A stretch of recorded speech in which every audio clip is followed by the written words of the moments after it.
ప్రార్థన చేసుకుందాం. సర్వాధికారి అయిన దేవా, నీకు వందనాలు తెలియజేస్తున్నాం. ఈ యొక్క రాత్రికాల సమయంలో నీ వాక్యాన్ని మేమందరం కూడా ధ్యానించడానికి, వినడానికి, నేర్చుకోవడానికి మీ ఇచ్చిన కృపను బట్టి వందనాలు తెలియజేస్తున్నాం. పరిశుద్ధాత్మ దేవా, మీ ఒప్పుదల మాకు దయచేయమని, కేవలము ప్రభా మేము వినేవారిగా కాకుండా మేమందరం కూడా నీ వాక్యాన్ని బట్టి నడుచుకోవడానికి మీ కృపా సహాయం మాకు అందించమని మేము అడుగుతున్నాం. ప్రభా, సమయాన్ని మీకు అప్పగిస్తున్నాం. మీ కార్యాన్ని, మీ చిత్తాన్ని, సంకల్పాన్ని మాలో నెరవేర్చమని అడుగుతున్నాం. ప్రభా, నీకే వందనాలు తెలియజేస్తూ యేసుక్రీస్తు నామములో ప్రార్థన పెట్టుకుంటాం తండ్రి. ఆమేన్, ఆమేన్. ఫ్యామిలీ ఫౌండేషన్స్ అనే ఒక సంస్థ ప్రకారంగా 4 రకాల పేరెంటింగ్ లేకపోతే పిల్లల్ని పెంచే విధానము లేకపోతే తండ్రుల గురించి వారు చెప్తున్నారు. మొదటిగా ఏంటంటే ఇంతకుముందు చెప్పినట్లుగా డిఫరెంట్ పేరెంటింగ్ స్టైల్స్ అనమాట. మొదటిగా ద డిక్టేటర్ ఫాదర్, లేకపోతే నియంతగా ఉంటున్న తండ్రి. ఆయన ఏం చేస్తే చాలా బలంగా క్రమశిక్షణలో పెడుతూ, టైట్ కంట్రోల్ని పెడుతూ, గట్టిగా అరుస్తూ, భయపెడుతూ, ఎప్పుడు కూడా నిందిస్తూ, దూషిస్తూ పిల్లవాడిని కొడతాడంట నియంత వంటి తండ్రి.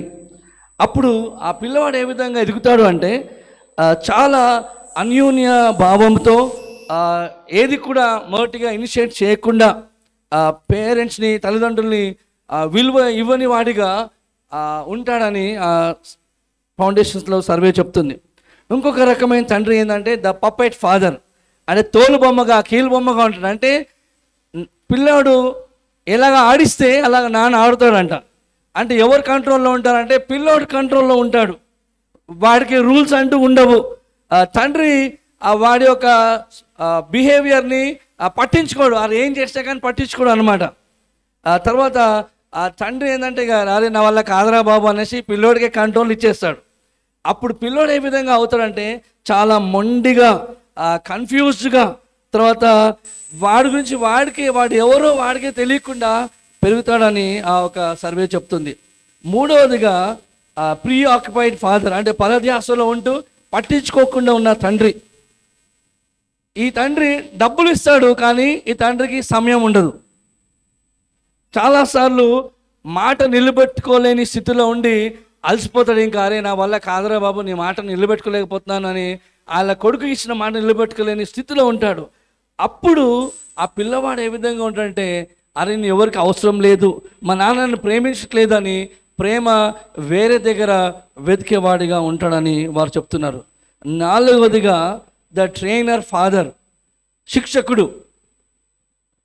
ఈ యొక్క తండ్రి మంచి ఆనందమైన ఎన్విరాన్మెంట్ నుంచి పిల్లలతో, కుటుంబంతో మంచి సమయాన్ని గడిపి క్రమశిక్షణతోనూ తర్వాత ఆరోగ్యకరమైన సరిహద్దుల్ని కుటుంబంలో ఉంచి పెంచుతూ ఉంటాడు. ఇలాంటి పిల్లవాడు ఏ విధంగా పెరుగుతాడంటే వాడికి వారి సరిహద్దులు తెలుసు. ఎక్కడ బౌండరీ దాటితే దెబ్బలు పడతాయి, నేను ఎక్కడ ఉండాలి, ఎక్కడ ఉండకూడదు అని తెలుసు. మంచి విలువ, ఆయన విషయంలో ఆయనకి మంచి గుర్తింపు ఉంటుంది. క్రమశిక్షణలో పెరుగుతాడు.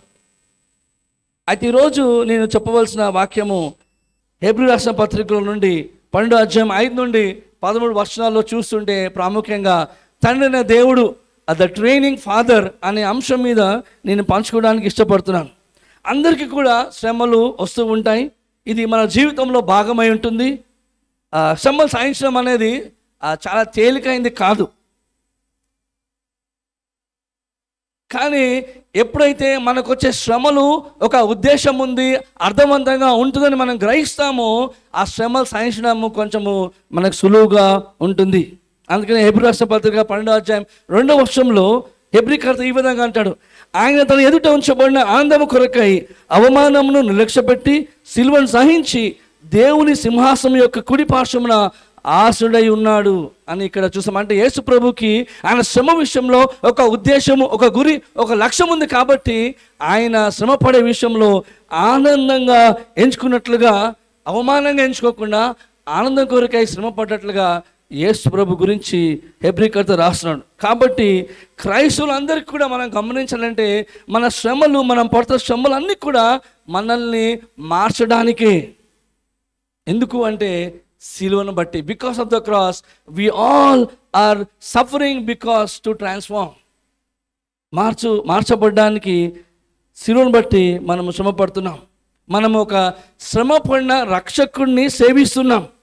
అందుకే మనకి తెలుసు ఏంటి అంటే ఆయన మనల్ని అర్థవంతంగా మన పరిస్థితుల గుండా నడిపిస్తాడు. మన శ్రమలు ఉద్దేశపూర్వకంగా ఆయన ప్రణాళికలో ఉంటున్నాయని మనం గ్రహిస్తూ ఉంటున్నాం. అయితే ఆ ప్రక్రియలో హెబ్రీకర్త క్రమశిక్షణ యొక్క ప్రాముఖ్యతను మాట్లాడుతూ క్రైస్తవులు ఏ విధంగా ఆ శ్రమ పడతారు, సరైన విధానంలో శ్రమలను అర్థం చేసుకున్నట్లయితే తండ్రి అనే దేవుడు మనల్ని క్రమశిక్షణలో తీసుకొస్తాడని, మనల్ని సరిచేసేవాడిగా ఉండి మనం నడిపిస్తాడని, ఆ శ్రమలు ఒక సూచనగా ఉంటుందని, దాన్ని బట్టి దేవుడు మనల్ని ప్రేమిస్తాడని హెబ్రీకర్త మనకు చెప్తున్నాడు. విశ్వాసులుగా మనందరం కూడా దేవుని కుమారులము కుమార్తెలై ఉంటున్నాం. అందుకనే ఆయన తన బిడ్డలుగా మనం స్వీకరిస్తున్నాడు కాబట్టి మనల్ని క్రమశిక్షణలో తీసుకొస్తాడని హెబ్రీకర్త చెప్తుంటాడు. హెబ్రీ 12వ అధ్యాయము 5వ వచనాన్ని మనం చదువుకుందామా?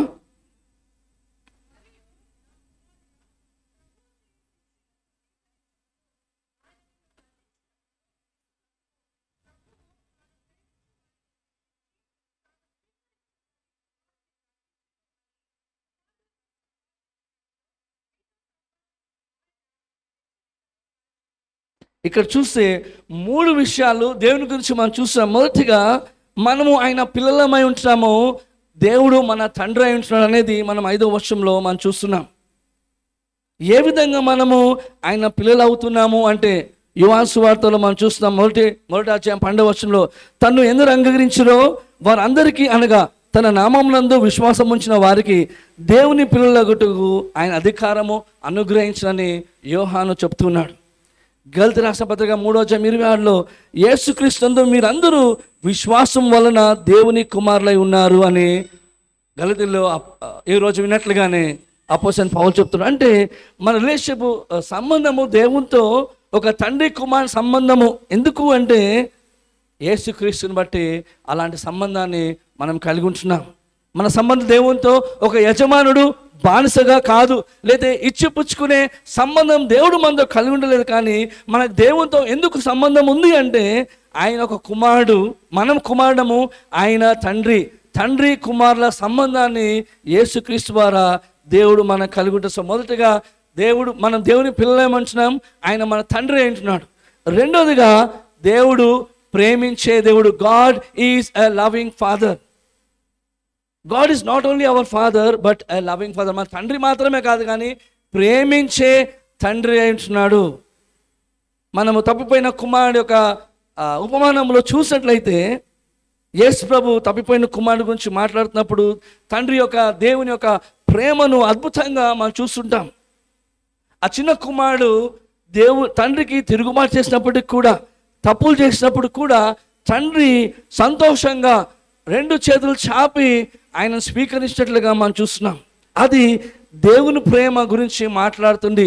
మనం ఏ విధంగా జీవిస్తామో మన పర్ఫార్మెన్స్ బట్టి, మన మంచి క్రియలు చెడ్డ క్రియలు బట్టి తండ్రి స్వీకరించట్లేదు. కానీ మనము యేసుక్రీస్తు ఆయన కుమారులం కాబట్టి మనల్ని ఆయన స్వీకరిస్తూ ఉన్నాడు. లూకా సువార్త 15వ అధ్యాయం 20వ వచనంలో ఆ మాట దేవుని ప్రేమను గురించి చూస్తూ ఉంటాం. వాడింకా దూరంగా ఉన్నప్పుడు తండ్రి వానిని చూచి కనికరపడి పరిగెత్తి వాని మెడ మీద పడి ముద్దు పెట్టుకొనేను. తిరస్కరించిన ఈ కుమారుణ్ణి తండ్రి ఏ విధంగా స్వీకరించాడో యేసుక్రీస్తు ద్వారా మన పరలోకపు తండ్రి మనల్ని స్వీకరిస్తున్నాడు. దేవుడు మనల్ని ప్రేమించే దేవుడు మనల్ని ఏ విధంగా పునర్నిర్మించాలని, ఆయన కుమారులుగా మనం కట్టాలని, ఎటువంటి స్థితిలో మనం దూరంగా ఉన్నా కానీ తిరిగి ఆయన దగ్గరికి మనం రావాలని ఆయన తాపత్రయపడుతున్న దేవుడుగా, ప్రేమించే తండ్రిగా మన దేవుడు ఉంటున్నాడు. ఇది ఈ విధంగా అర్థం చేసుకోవడం చాలా ప్రాముఖ్యమండి. మనం ఏ విధంగా అయితే మన పరలోక తండ్రిని అర్థం చేసుకుంటున్నామో అది చాలా ప్రాముఖ్యమైంది. మన భౌతికమైన తల్లిదండ్రుల గురించి పోల్చుకుంటున్నప్పుడు దాన్ని బట్టి ఒక్కోసారి పరలోకపు తండ్రి గురించి మనం తప్పుగా అవగాహన కలిగి ఉంటాం. మనం ఎటువంటి అనుభవాన్ని భౌతికంగా తండ్రితో మనము కలిగి ఉంటామో కొన్నిసార్లు లేఖనాలను బట్టి కాకుండా మన అనుభవాన్ని బట్టి దేవుణ్ణి కొన్నిసార్లు తప్పుగా భావించే ఆలోచన మనకు ఉంటుంది. ఒక ఉదాహరణకు అనుకుందాం, మనకు డిక్టర్ వంటి నియంత వంటి తండ్రి ఉన్నట్లయితే తండ్రి అయిన దేవుడు నియంత వంటి వాడు అని అనుకునే అవకాశం ఉంటుంది. అప్పుడు ఎప్పుడు దేవుడు నన్ను సరి చేస్తూ ఉంటాడు, ఎప్పుడు నన్ను భయపెడుతూ ఉంటాడు, మనం తప్పు చేసినప్పుడు ఎప్పుడు ఆయన మనం కరెక్ట్ చేస్తూ పనిష్ చేస్తుంటాడు అని మనం అనుకుంటాం. అదేవిధంగా ఒకవేళ దేవుడు ఆ పప్పెట్ లాంటి ఫాదర్, తోలుబొమ్మలాగా ఉన్నాడు అనుకోండి, దేవుడిని ఒక సేవకుడుగా బానిసగా చూస్తూ నాకేం కావాలో ఆయన చేస్తాడు అని మనం ఆశపడుతూ ఉంటాం. లేకపోతే ప్రీఆక్యుపైడ్ ఫాదర్గా ఆయన ఎప్పుడు మనకు అందుబాటులో లేనివాడుగా ఉంటే దేవుడు నన్ను పట్టించుకునే దేవుడు కాడు, ఆయన అక్కడున్నాడు నేను ఇక్కడున్నాను, నన్ను దేవుడు పట్టించుకోడు, నన్ను లక్ష్య పెట్టడు అని మనం అనుకుంటూ ఉంటాం. కాబట్టి మనం గుర్తించాల్సింది ఏంటంటే లాస్ట్గా ఈ తండ్రి అయిన దేవుడు మనల్ని ప్రేమించే దేవుడు, మనతో ఉండే దేవుడు, మనల్ని ఇష్టపడే దేవుడిగా, ప్రేమించే దేవుడిగా, తండ్రిగా ఉంటున్నాడు అనేది మనం చూస్తూ ఉన్నాం. దయచేసి ఈ యొక్క 12వ అధ్యాయంలో 5 నుండి 13 వచనాలు మనం అందరం కూడా చదివినట్లయితే, చదివి మీరు గమనించి మళ్ళీ ఏ మాట రాయబడిందో ఆ పదాన్ని, వచనాన్ని మీరు చెప్తారా? దయచేసి మీకు 5 నిమిషాలు టైం ఇస్తాను, 3 నిమిషాలు టైం ఇస్తాను, 2 నిమిషాలు టైం ఇస్తాను. 2 నిమిషాల టైం పాస్టర్ గారు 12వ అధ్యాయము 5 నుండి 13 వచనాల్లో రిపీటెడ్గా ఆయన వచనం ఏంటి?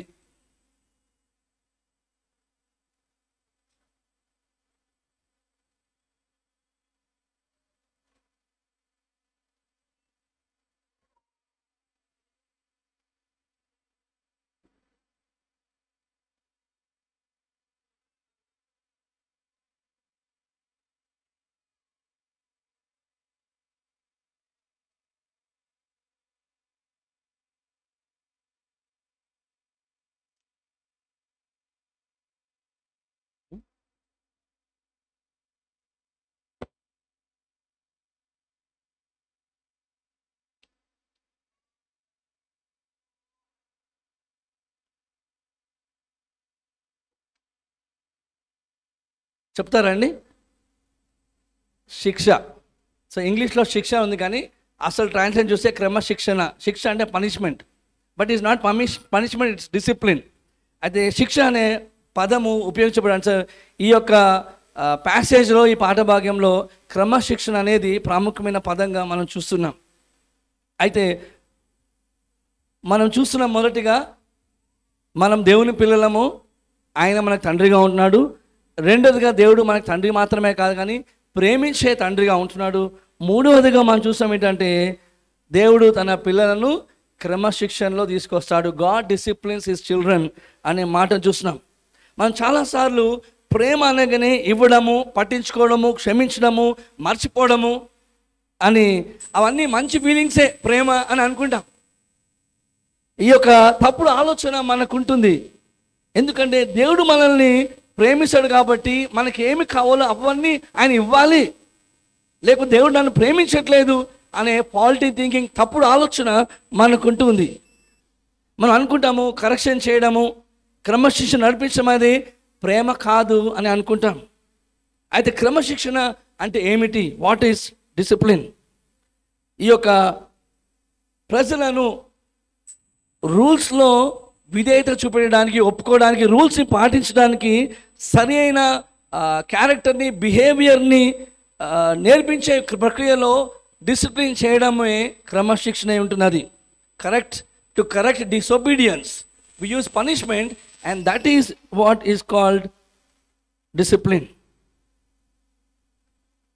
ఇది ఏ విధంగా ఉంటుందంటే, గ్రీక్లో పదాన్ని ఆలోచించినప్పుడు తల్లిదండ్రులు, ఉపదేశకులు, టీచర్స్ ఏ విధంగా మనల్ని సరిచేస్తారో, మనల్ని మార్చడానికి, సరిగ్గా చదివించడానికి, మనము ఎదగాలనే ఉద్దేశంతో పరిపక్వత చెందిన వారిగా ఉండడానికి ఏ విధంగా క్రమశిక్షణ తీసుకొస్తారో ఆ పదము ఇక్కడ ఉపయోగించబడ్డది.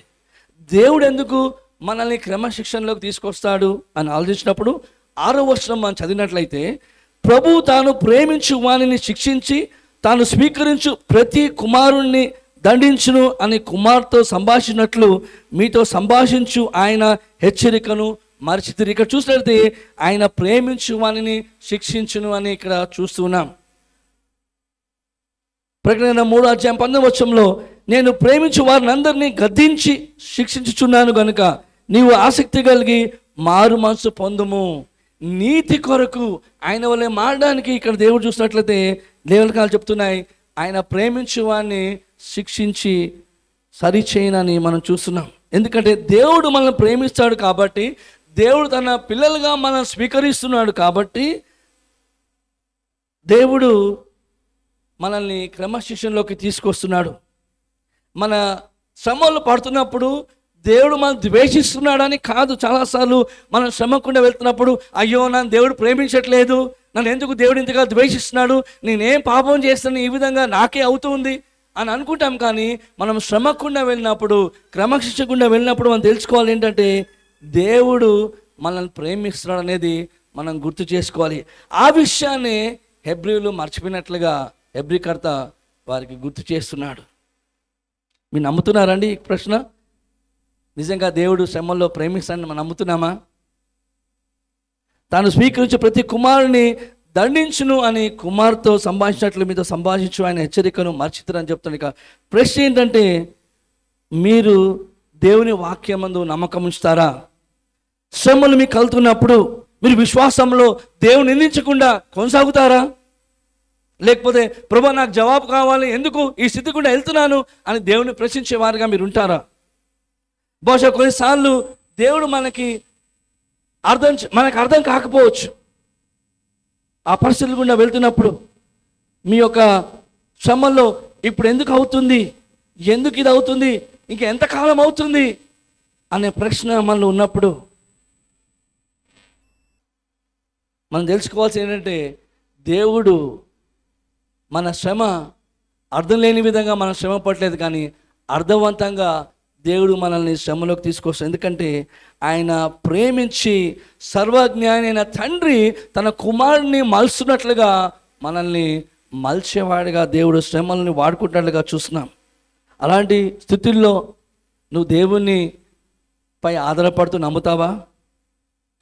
నీ పరిస్థితులు నీకు అర్థం కానప్పటికీ ఎందుకు ఈ విధంగా జరుగుతుంది, ఇంకెంతకాలం నాకు ఈ స్థితి ఉంటుంది అని అనుకుంటున్నప్పుడు దేవుడికి ఇవన్నీ తెలుసు అనే ధైర్యము నిశ్చయత నువ్వు కలిగి ఉండగలుగుతావా?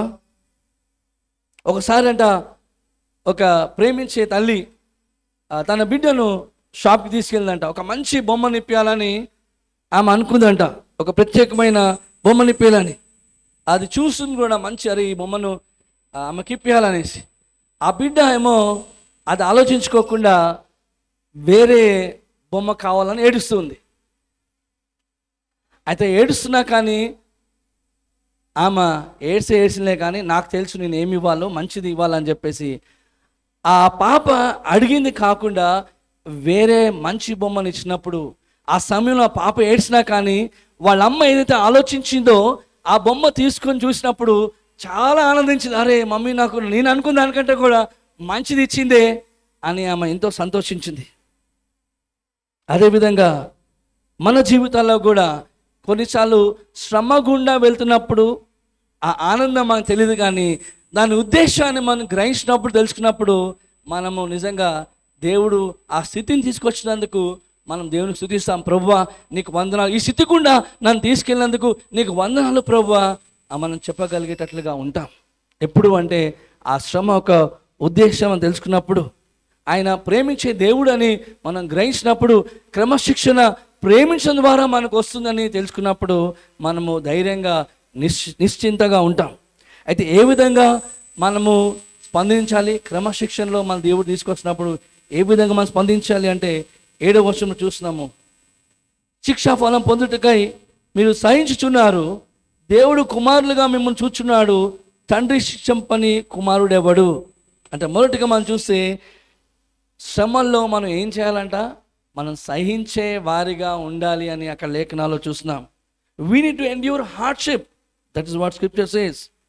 అంటే ఈ యొక్క అనుమానము మనకు కలుగుతున్నప్పుడు, సందేహాలు మనలోకి వచ్చినప్పుడు మనము ఓర్పును సహనాన్ని కలిగి ఉండేవారిగా ఉండాలనేది హెబ్రీకర్త ప్రోత్సహిస్తున్నట్లుగా చూస్తున్నాం. చాలాసార్లు దేవుడు ఏమైతే సత్యాలు మనకు నేర్పించాలని అనుకుంటున్నాడో అవి మనము అర్థం చేసుకోకుండా ఉంటాం. కానీ ఈ స్థితుల గుండా వెళ్తున్నప్పుడు దేవుడు ఇంకా మనల్ని పరిపక్వతలోనికి తీసుకొస్తానే సత్యాన్ని మనము గ్రహిస్తూ ఉంటాం. చాలాసార్లు పిల్లలు చూస్తే వారికి ఓర్పు ఉంటుంది. ఏమంటారు?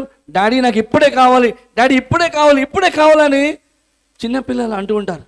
చాలాసార్లు తండ్రి దగ్గర కూడా మనకు ఓర్పు లేక ఆ చిన్నపిల్లల వలె మనము ఇంపేషెంట్గా దేవుని దగ్గర ఉంటాం.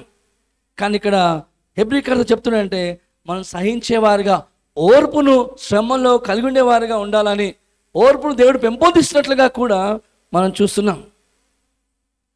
ఎంతకాలం ఎదురు చూడాలి ప్రభువా, ఇంకెంతకాలం అనే ప్రశ్న పిల్లలకి ఎప్పుడు ఉంటుంది. ఇంకెంతసేపు డాడీ, ఇంకెంతసేపు. మేము ఇక్కడికి వస్తుంటే గంట ప్రయాణంలో 50 సార్లు మా పాప అంటది, వచ్చేసిందా, ఇంకెంత టైం పడుతుంది అని. అలాగే మనం కూడా ఒకసారి ఆ తండ్రి చేసే పనిని మనం అర్థం చేసుకోలేక, ఆయన ఎక్కడికి తీసుకెళ్తున్నాడో మనం అర్థం చేసుకోలేక మనము ఓర్పును కోల్పోతూ ఉంటాం. అందుకని హెబ్రీకర్త చెప్తున్నాడు, మనము సహించాలి, శ్రమల్లో సహించేవారిగా ఉండాలి అని ఆయన చెప్తున్నాడు. ఆ సహించలేని స్థితి పరిపక్వత లేని వారిగా ఉన్నామనేది గుర్తు. If you are impatience in our suffering, then it shows that you are not matured. You are still like a child. పిల్లవాడిగానే ఉన్నావు కాబట్టి నీవు సహించలేని వాడిగా, ఓర్పు లేని వాడిగా ఉంటున్నాం అనేది లేఖనాలు గుర్తు చేస్తుంటున్నాయి. ఎప్పుడైతే నువ్వు శ్రమల్లో ఏమవుతుందా అని రెస్ట్లెస్గా, టెన్షన్గా చింతిస్తూ ఏం చేయాలి, ఏమైనా చేయాలి అని నువ్వు అనుకున్నప్పుడు నీ ఖచ్చితంగా నువ్వు తెలుసుకుంటా, లేదంటే దేవుని పైన నువ్వు ఆధారపడతలేవు అని నువ్వు గ్రహించాలి. శ్రమలో నువ్వు చింతిస్తూ, ప్రశ్నిస్తూ, యాంగ్షియస్గా ఉన్నట్లయితే మనం గుర్తు చేసుకోవాలి, ఖచ్చితంగా మనం దేవుని పైన ఆధారపడతలేము. Our anxiousness lets us know that we are not trusting God.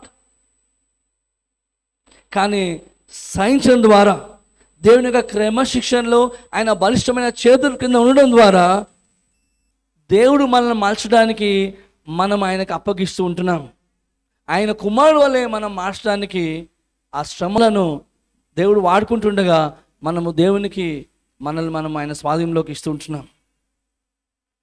అయితే ఏ విధంగా దేవుడు మనల్ని క్రమశిక్షణ సమయంలో మనల్ని చూస్తూ ఉన్నాడు అంటే 7వ వచనంలో మొదటి భాగంలో చూస్తే, 2వ భాగం చూస్తే, దేవుడు కుమారులుగా మిమ్మల్ని చూచున్నాడు, తండ్రి శిక్షింపని కుమారుడు ఎవడు. ఈ మోడర్న్ డేలో చూస్తే ఫాదర్స్ డిసిప్లినే చేయరు. ఇన్ఫ్యాక్ట్ చిల్డ్రన్ డిసిప్లిన్ చేసేటట్టుగా అయిపోతుంది కాలం. కానీ ఇక్కడ చూస్తే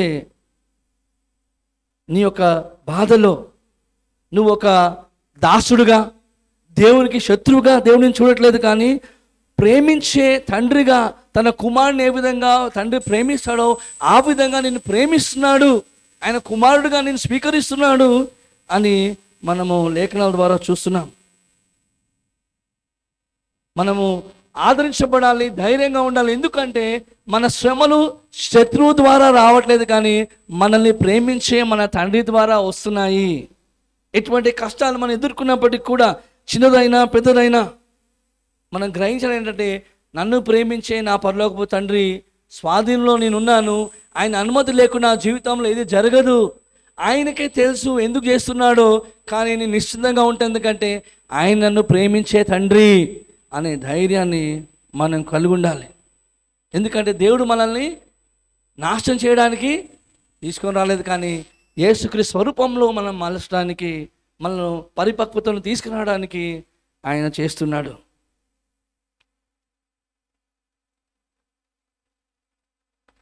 అయితే మనం గ్రహించాలి ఏంటంటే, మనం చాలాసార్లు శ్రమలు గుండా ఉన్నప్పుడు మనం ఒక దృక్పథాన్ని కలిగి ఉంటాం.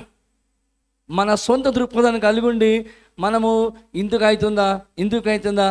అవుతుంది అని ప్రశ్నిస్తుంటాం. కానీ ఏదైనా కానీ దేవుడు మనల్ని బలపరచడానికి, మనల్ని పవిత్రపరచడానికి దేవుడు అందుకనే ఆ పరిస్థితి దేవునికి చాలా ప్రాముఖ్యమైంది. ఎందుకంటే ఆ శ్రమల్లో దేవుడు ఏం చేస్తున్నాడు అంటే మనల్ని పరిశుద్ధపరుస్తూ ఉన్నాడు. మనల్ని పవిత్రపరుస్తున్నాడు, మనల్ని సరిచేస్తూ మనల్ని ఎదిగింపజేస్తున్నాడు. We're growing in our sufferings, in our groanings we're growing. అది మనం గ్రహించాలి. ఎందుకంటే ఆయన నిన్ను ఆయన రాజ్యంలో బలమైన సేవకుడుగా, నమ్మకమైన దాసుడుగా నేను నిలబెట్టడానికి శ్రమలని వాడుకుంటున్నాడు అనే సత్యాన్ని మనం గ్రహించాలి. తర్వాత చూస్తే క్రమశిక్షణ ఎవరికి అని చూస్తే ఆయన కుమారులైన అందరికీ కూడా ఆయన శ్రమను క్రమశిక్షణ తీసుకొస్తాడు అనేది మనం చూస్తున్నాం. 8వ వచనం చూస్తే కుమారులైన వారందరూ శిక్షలో పాలు పొందుచున్నారు. కొందరు కాదు, అందరూ కూడా. క్రైస్తవులు అనబడ్డ వారు అందరూ కూడా శ్రమలో క్రమశిక్షణలో దేవుడు తీసుకెళ్తాడు. అంటే ప్రతి ఒక్కరు కూడా ఈ గాడ్స్ డిసిప్లిన్ గుండా వెళ్ళాలి. Everybody has to go and undergo through God's discipline. నువ్వు ఒకవేళ ఈ క్రమశిక్షణ గుండా వెళ్ళకపోతే నువ్వు దేవునితో నిజమైన సంబంధాన్ని కలిగి ఉన్నావా అనే ప్రశ్న నువ్వు వేసుకోవాలి. ఎందుకంటే తర్వాత వర్షంలో చూస్తే మీరు పొందని ఎడల దుర్బీజులే కానీ కుమారులు కాదు. అంటే యు ఆర్ అక్రమ సంతానం, దేవుని కుమారులు కాదు. You are not legitimate children. అంటే దేవుని కుమారులుగా మనం పిలువబడితే, నిజంగా మనం మారు మనసు అనుభవము, రక్షణ అనుభవం కలిగి ఉంటే ఖచ్చితంగా క్రమశిక్షణ గుండా వెళ్తాము. If you are not being disciplined by God, you have to question your relationship with God. నువ్వు దేవుని క్రమశిక్షణలో నువ్వు నడుచుకోకపోతే, దేవుని క్రమశిక్షణ ఉండకపోతే నీ సంబంధం దేవునితో ఎలాగుందో, నిజంగా నువ్వు మారు మనసు పొందేవా, నిజంగా ఆయన కుమారుడువా? ఎందుకంటే యేసుక్రీస్తు విశ్వాసం ఉంచిన వారు అందరూ కూడా ఆయన కుమారుడు అనబడతారు అని మనం చూసాము. ఆ లిస్టులో మనం ఉన్నామా లేదా అనేది మనం ప్రశ్నించుకోవాలి.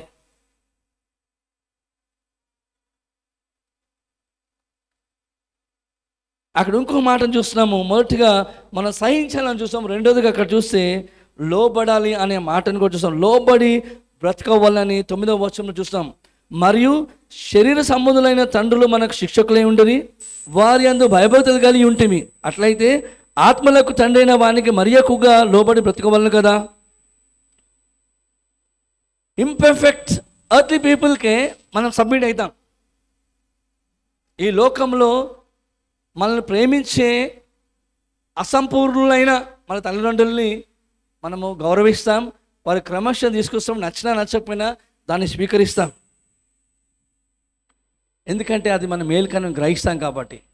అదేవిధంగా మరి పరిపూర్ణుడైన తండ్రి మనల్ని సరిచేసినప్పుడు అది ఎంత పర్ఫెక్ట్గా ఉంటుంది ఆయన డిసిప్లిన్. ఇంపర్ఫెక్ట్ ఫాదర్సే డిసిప్లిన్ చేసినప్పుడు మనం స్వీకరించినప్పుడు హెబ్రీకర్త అంటున్నాడు, ఆయన తండ్రితో భౌతికమైన తండ్రితో పోలుస్తూ ఆయన అంటే ఈ తండ్రి ఇంకా పర్ఫెక్ట్ కదా, ఇంకెంతగా లోపడాలి అని ఆయన మనల్ని తిరిగి అక్కడ చూపేసినట్టు చూస్తున్నాం.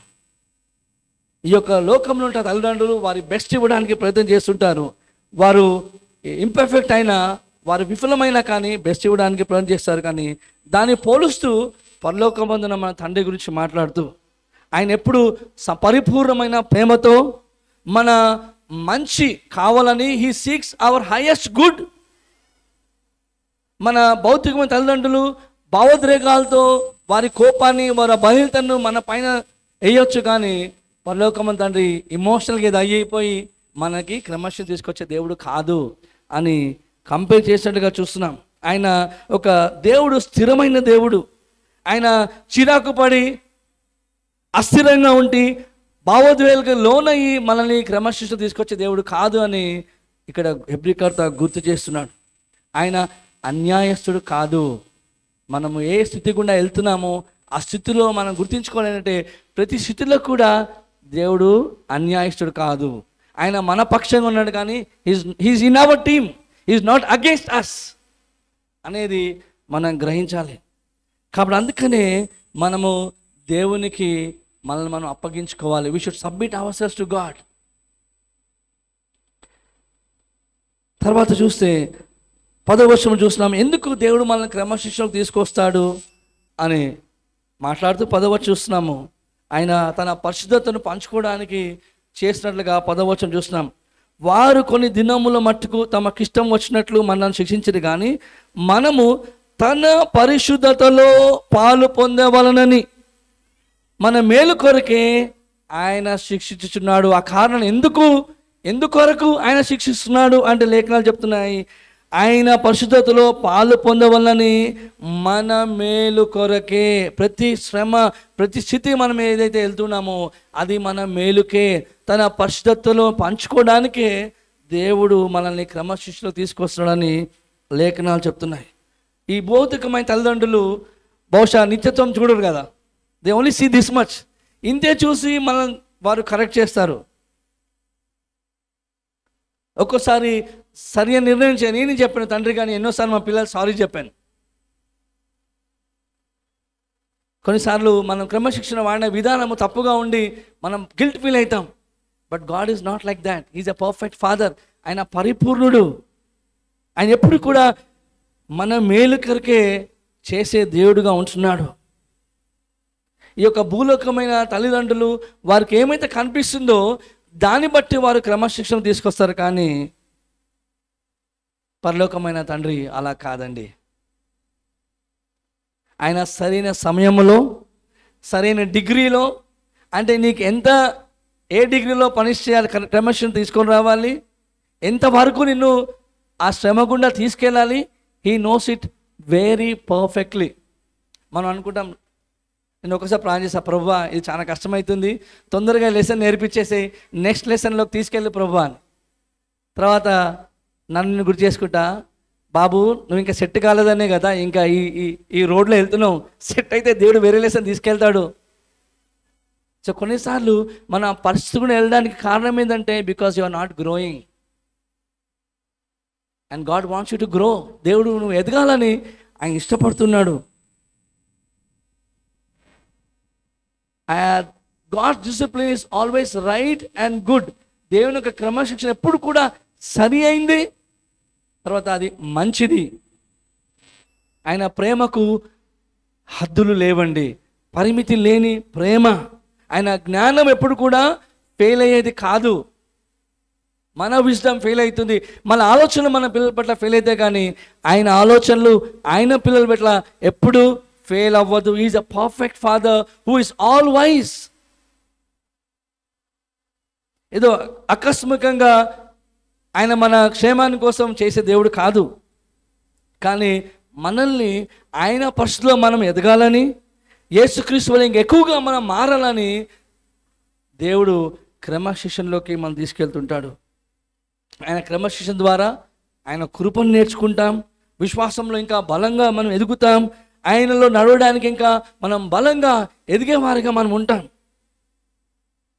నిజంగా నువ్వు దేవుని పరిస్థితుల్లో ఎదగాలని కోరుతున్నావా? ఒకవేళ అలా కోరుతున్నట్లయితే యాక్సెప్ట్ గాడ్స్ డిసిప్లిన్. దేవుని క్రమశిక్షను నువ్వు స్వీకరించు. If you really desire to grow in the holiness of God, accept discipline. తర్వాత మాట చూసినట్లయితే హెబ్రీ గారు చెప్తున్నాడు, discipline is not pleasant but it's painful. క్రమశిక్షణ అబ్బా ఎంత హాయిగా ఉందిరా బాబు, దేవా ఇంకా నడిపి అన్నట్లుగా ఉండదు.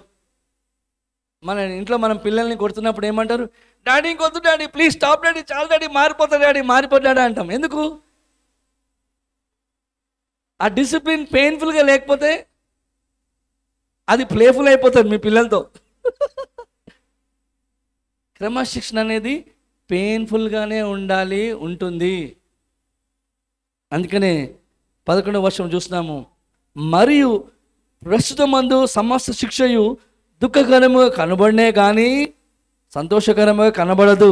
అయినను దాని యందు అభ్యాసము కలిగిన వారికి అది నీతియను సమాధానకరమైన ఫలమిచ్చును. ఒకవేళ ఈ క్రమశిక్షణలో దేవుడు నడిపిస్తున్నప్పుడు అది నీకు పెయిన్ఫుల్గా లేకపోతే, దుఃఖకరంగా కాకుండా చాలా ఆనందంగా ఉంటే నిజంగా దాని ఉద్దేశం నెరవేర్చబడుతుందా? ఊహించండి, మా పిల్లోడిని నేను కరెక్ట్ చేసినప్పుడు చాలా హ్యాపీగా నవ్వుకుంటూ, నాన్న అలా చేయకు, ఎంత మంచిగా ఉన్నావు, అలా చేయకు నాన్న, నవ్వుకుంటా నేను చేశాను అనుకో, ఆ పాప ఏమంటుంది, మా డాడీ ఎంత హ్యాపీగా చెప్తుండు, ఓకే నాన్న నువ్వు అలాగే అంటుండు, ఇలాగే చేస్తూ ఉంటాను అంటుంది అనమాట. ఎందుకు? Because she does not know the pain of her disobedience. అందుకనే ఆ పెయిన్ తెలియకపోతే ఆ ఉద్దేశాన్ని మనం గ్రహించలేము. అయితే ఇక్కడ ఈ క్రమశిక్షణ ఎందుకు అంటే మనల్ని బలమైన వారుగా చేయడానికి, సరి చేయడానికి దేవుడు వాడుకుంటున్నట్లుగా చూస్తున్నాం.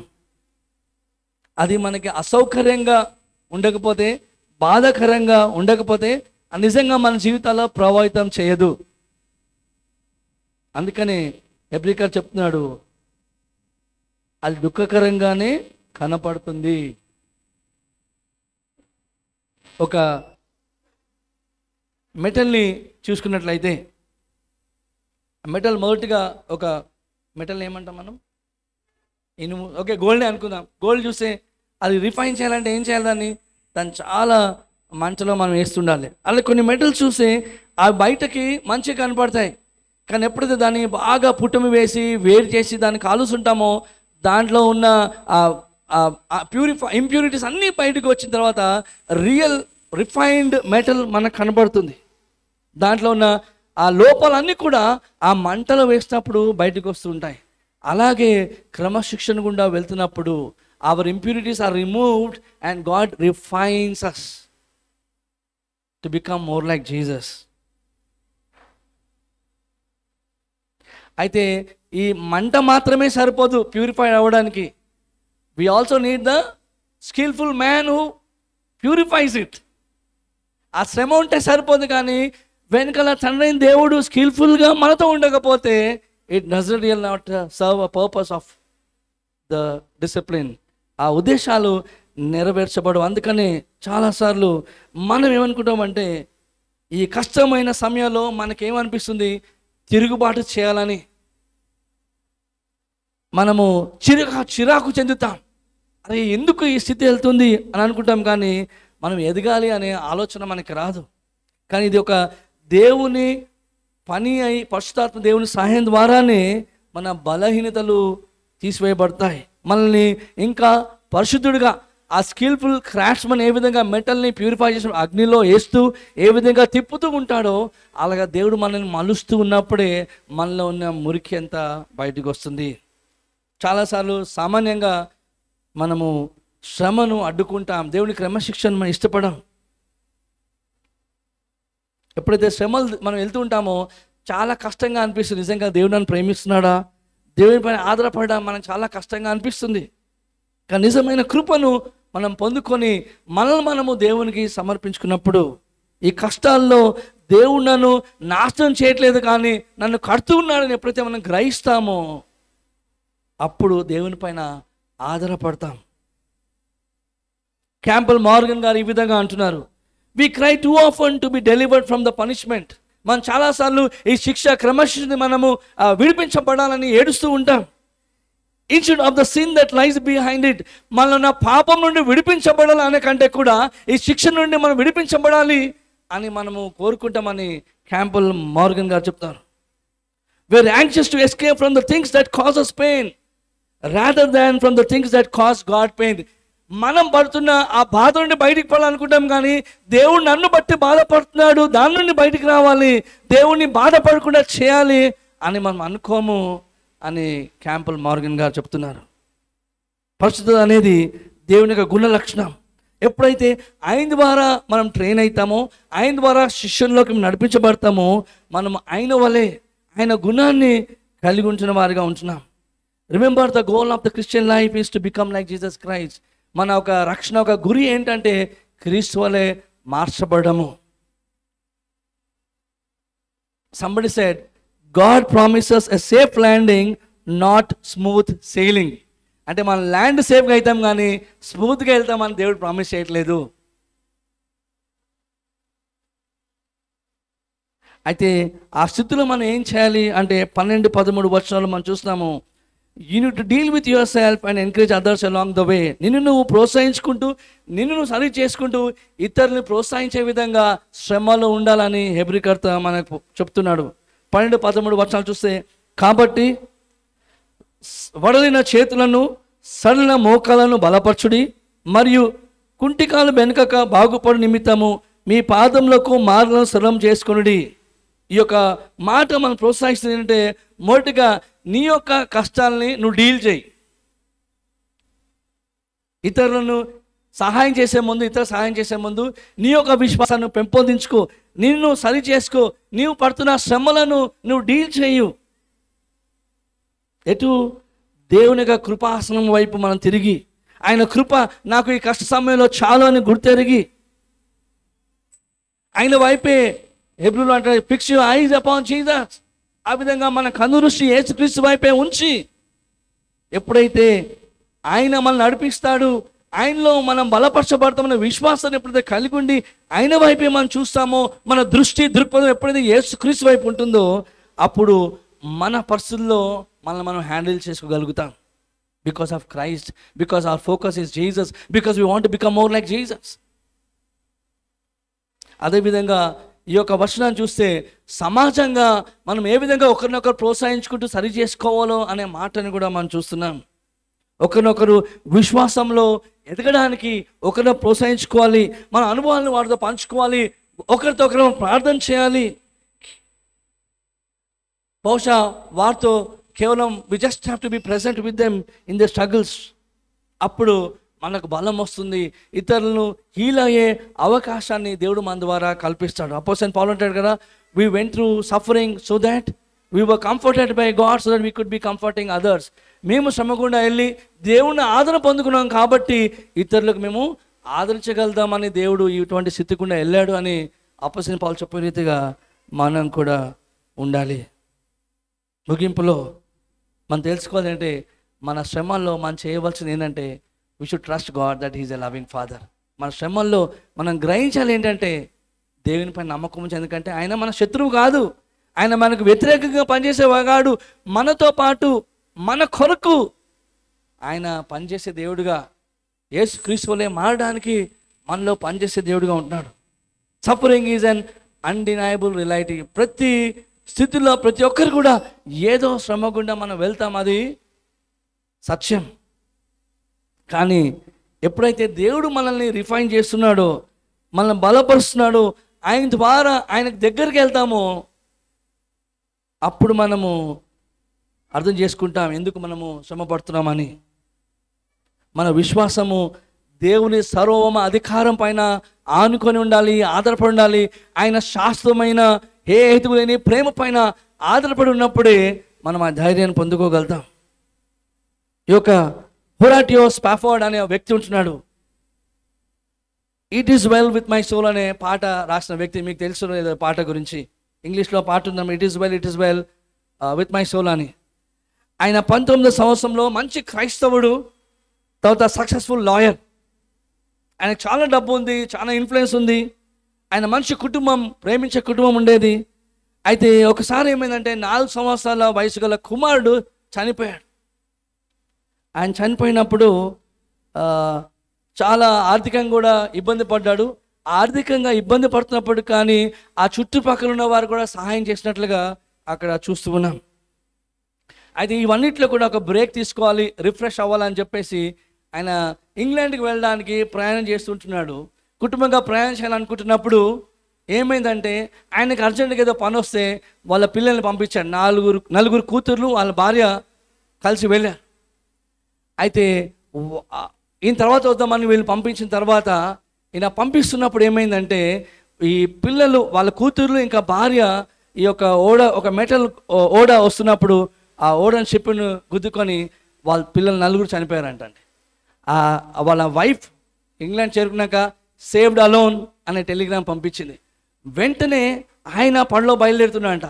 ఆ షిప్లో బయలుదేరినప్పుడు ఆ షిప్లో ఉన్న క్యాప్టెన్ చెప్తున్నాడు, ఇక్కడే మీ పిల్లలు చనిపోయారు అని అన్నప్పుడు ఆయన when life billows like a river అని ఉంటుంది కదా, ఆ పాట పాడుతూ అక్కడ it is well with my soul అని వాళ్ళ కూతుర్లు ఎక్కడైతే చనిపోయారో ఆ స్థానాన్ని, ఆ ప్లేస్ చూసినప్పుడు పడవలో ఆ మాటలు రాశాడంటండి. Why could he write that? When peace like a river attended my way, when sorrows like sea billows roll, whatever my Lord thou hast taught me to say, it is well with my soul. అంటే నా మంచికే, నా ఆత్మకు ఇది మంచి చేస్తుంది అని 9 పిల్లలు, కుమారుడు 5 చనిపోయినా కానీ ఆయన ఆ పాట రాయగలరు. ఎందుకంటే he could trust his loving father. ఈరోజు ఆ స్పాఫర్డ్ ఒక జీవితం నుండి మనం ప్రశ్నించుకోవాల్సింది ఏంటంటే, నా జీవితం అంతా అటు ఇటు పడిపోయినప్పుడు నేను దేవుని పైన అనుకుంటానా? అయినా కానీ దేవుని పైన ఆధారపడతానా? మనం దేవుని పైన ఎప్పుడు నమ్ముతాము? అన్నీ మంచిగా ఉన్నప్పుడు చాలా మంచిగా మనం ఆనందంగా ఉంటాం. కానీ నిజమైన విశ్వాసం ఎప్పుడు బయలుపరుస్తుంది అంటే, నీ తుఫానులు అలలు వచ్చుకుని నీ జీవితంలో ఒడిదుడుకులు వచ్చినప్పుడు నిజమైన విశ్వాసము బయలుపరచబడుతుంటుంది. అందుకే 11వ వర్షం చూస్తున్నాము, మరియు ప్రస్తుతమందు సమస్త శిక్షయు దుఃఖకరము కనబడే కానీ సంతోషకరము కనబడదు, అయినను దాని యందు అభ్యాసం కలిగిన వారికి అది నీతిను సమాధానకరము ఫలం ఇచ్చును. ఈ 11వ వర్షం మనకు గుర్తు చేస్తుంది ఏంటంటే, God is not absent in our sufferings. మన శ్రమల్లో ఆయన దూరంగా లేడండి, మనతోనే ఉన్నాడు. Is present shaping us for eternity. నిత్యత్వం కొరకు మనల్ని మలుస్తూ ఉన్నాడు. మన నిత్య జీవితానికి తీర్చిదిద్దడానికే ఈ యొక్క క్రమశిక్షణ నడిపిస్తున్నాడు. ఆఖరిగా ఎటువంటి శ్రమల్లో మీరు ఎదుర్కొంటున్నప్పటికీ, ఎన్నో నష్టాలు అయి ఉండొచ్చు, మీరు చాలా విషయాల్లో విఫలమై ఉండొచ్చు, మీరు మోసపోయి ఉండొచ్చు, ఏమవుతుందా అనే సందేహాలు మీకు ఎప్పుడు కూడా అవుతుంది, ఇది అవుతుందా లేదా, ఎప్పుడైతుంది అనే సందేహాలు ఉండవచ్చు. కానీ మీరు నమ్మాలంటే trust God that he is working. దేవుడు పనిచేస్తాడని మీరు నమ్మండి. ఆయన మీ విశ్వాసాన్ని రిఫైన్ చేస్తున్నాడు, మీ యొక్క హృదయాన్ని ఆయన బలపరుస్తూ ఉన్నాడు, ఆయన మిమ్మల్ని గొప్ప ఉద్దేశాల కొరకు మలుస్తున్నాడు అనే సత్యాన్ని మనం గ్రహించాలి. When suffering comes, do not sink back in fear. మీరు భయపడి కృంగిపోకండి, కానీ ధైర్యంగా క్రీస్తునందు నిలిచి ఉండండి. ఈరోజు ఒక్క విషయాన్ని మీతో పంచుకొని ముగిస్తాను. ఏంటంటే, ఈ వారం అంతా ఒక విషయం మీరు చేయాలి. విన్న మెసేజ్ బట్టి అప్లికేషన్గా ఏంటంటే, ఏ విధంగా ఈ యొక్క క్రమశిక్షణ శ్రమల్లో దేవుడు మిమ్మల్ని మలుస్తున్నాడో అని మీరు ఆలోచించండి. తర్వాత ఇంకొకటి ఏంటంటే, ప్రభా ఇది ఎందుకు అవుతుంది అని ప్రశ్నించే బదులు, దేవా నువ్వు ఏం నేర్పిస్తున్నావు అని ప్రశ్నించడం. ప్రతిసారి మన సందేహం కలిగినప్పుడు, అయా ఏం నేర్పిస్తున్నావు ప్రభువా అనే ప్రశ్న మనం వేసుకుంటూ, ఈ వారం అంతా కూడా ఎప్పుడైనా కృంగిపోయినప్పుడు, మీరు దుఃఖపడ్డప్పుడు, మీ బాధ ఉన్నప్పుడు, ఎందుకు ఈ విధంగా నా జీవితం జరుగుతుంది అన్నప్పుడు మీరు దేవుని అడగాలి, ఏంటంటే ప్రభువా ఏం నేర్పించాలనుకుంటున్నావయ్యా అని మనం అడుగుదామా? That is one thing I want you to take away. మీరు ఏమి చేయకపోయినా ఇది ఒకటి చేయండి, ప్రభువా ఏమి నేర్పించాలనుకుంటున్నావు. కళ్ళు మూసుకొని ప్రార్థన చేద్దాం.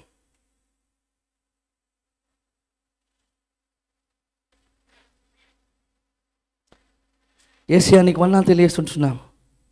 అయ్యా మీరు ఆ మహిమను చూసి ఆ శ్రమను బహు ఆనందంగా మీరు ఎంచుకున్నారు ప్రభు. ఎందుకంటే రాబోయే మహిమ మీరు చూసి ఉంటున్నారు. అయ్యా మేమందరం కూడా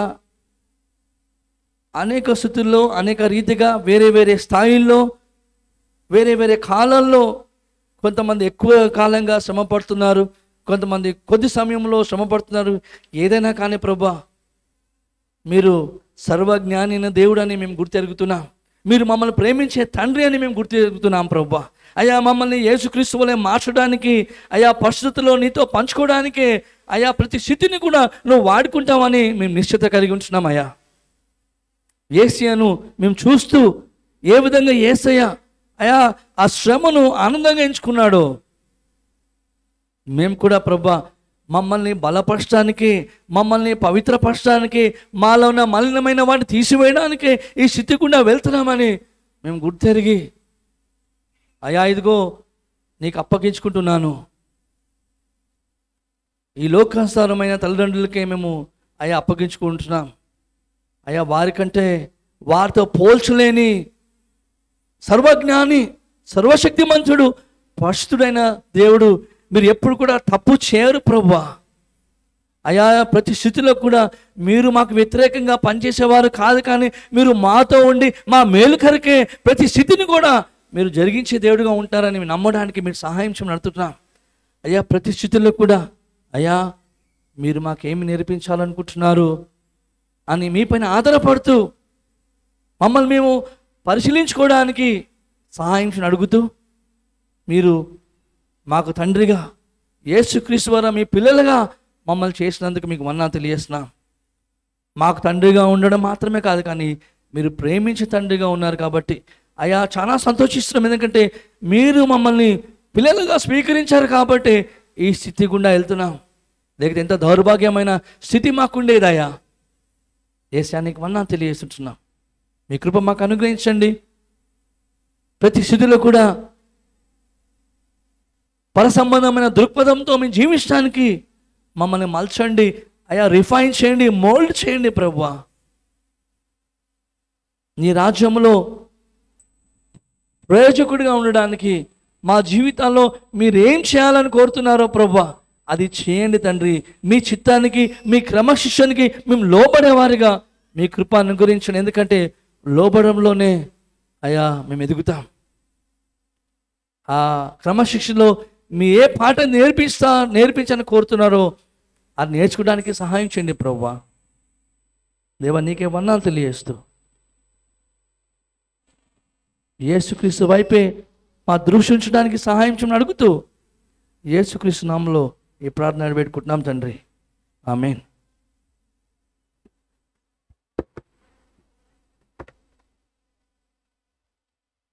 థ్యాంక్ యూ సో మచ్ అన్న. చాలా చాలా